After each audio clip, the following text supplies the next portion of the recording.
Hi guys, welcome to Pregnancy, Birth, and Parenting 101, brought to you by me, Haley. I'm a labor and delivery nurse, childbirth educator, certified breastfeeding counselor, doula, and mom of 2, soon to be 3. Today we're going to talk about early labor. So there's different stages of labor: early, active, and transition. In this video we're going to talk about early labor. What does it look like? What can you do to help cope with the contractions? And where should you be spending it?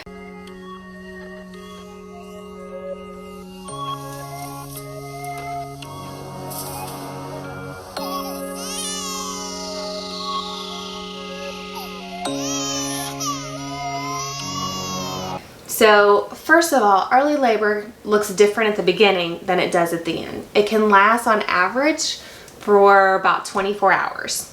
So when I say 24 hours, a lot of you are probably dropping your jaw and thinking, oh my gosh, that's not like the movies at all. I thought you have a contraction, rush to the hospital, and have a baby. Nope, that's just Hollywood for you. So early labor can start, in the middle of the night. You wake up, you feel a little crampy, go back to sleep. Who here are snoozers? Guilty! I hit the snooze button on a regular basis. Just ask my husband, it drives him crazy. But use your contractions like a snooze button if you start having contractions in the middle of the night, all right?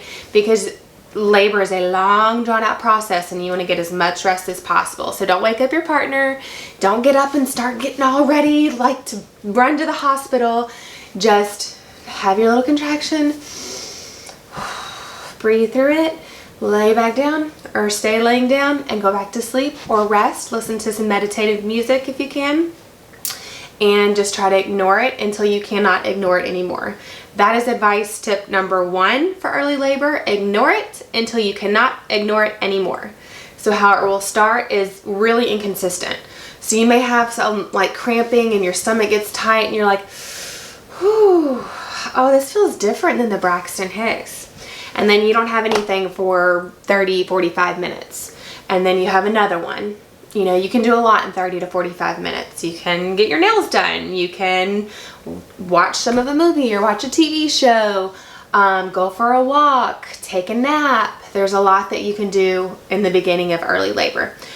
Now, if it's truly labor, it will be progressive, both in time and in strength. So if it starts out, you're having contractions every 30 to 45 minutes, and then over the course of the day it gets to where you're having contractions every 10 to 15 minutes, you're still fine to stay home. Everything's okay. Don't rush to the hospital, because when you're in early labor, your body's kind of trying to figure out what's going on.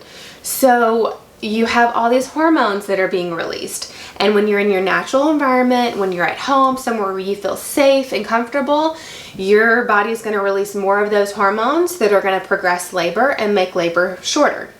If you go somewhere where you don't feel comfortable, like the hospital, or it's this kind of a scary place when you first walk in, you just meet someone, they're putting their fingers in your vagina, checking your cervix to see where you are.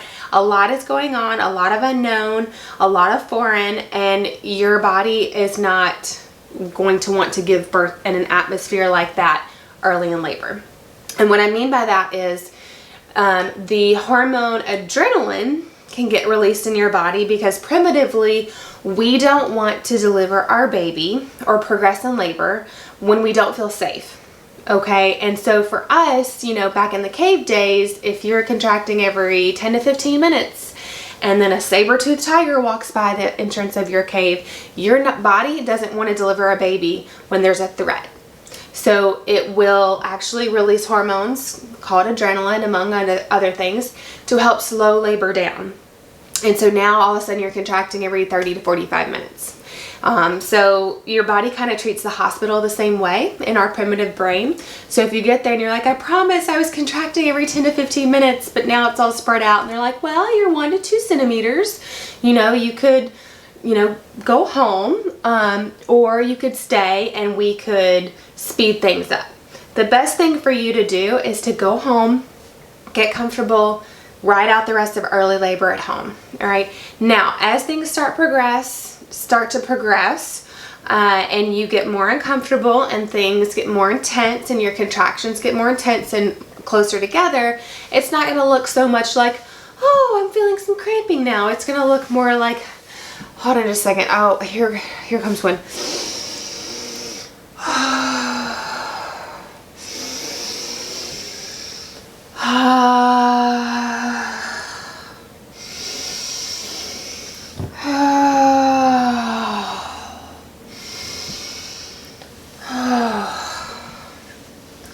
That one was a little bit more intense. I had to work through it. I had to breathe through it. So that is what it's going to look like as you get closer to the end of early labor and more closer to active labor. When things start looking like that, you're going to want to make sure your bag is packed, make sure things are taken care of, the dogs are walked, you've eaten a nice good meal, and then slowly start to make your way to the hospital. Once your contractions are every 2 to 5 minutes, and they're regular in strength, and you're having to really breathe and work through them like that. So when the contractions get more uncomfortable, sometimes our instinct is that fight, flight, or freeze instinct. So what you do when you're getting ready to fight, flight, or freeze is you hold your breath, you tense up, and you get ready for action. That is counterintuitive with labor pains because labor pains are good. They are natural, they are healthy, they are safe, and they're happening in your body. They're happening within you, not to you. So they're not stronger than you, so they're not going to break you.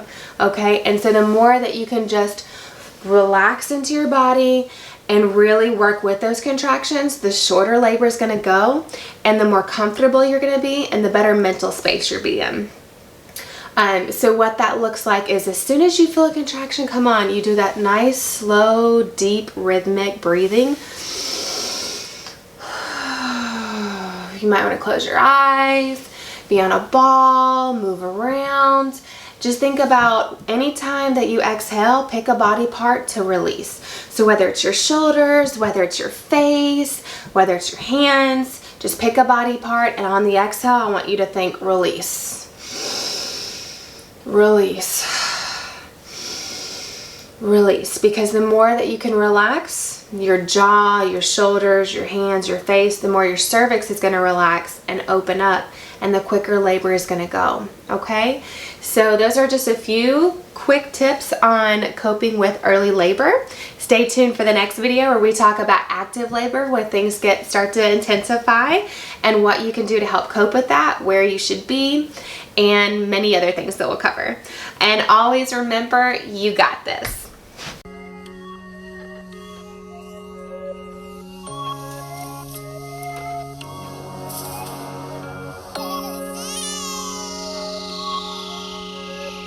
Yeah.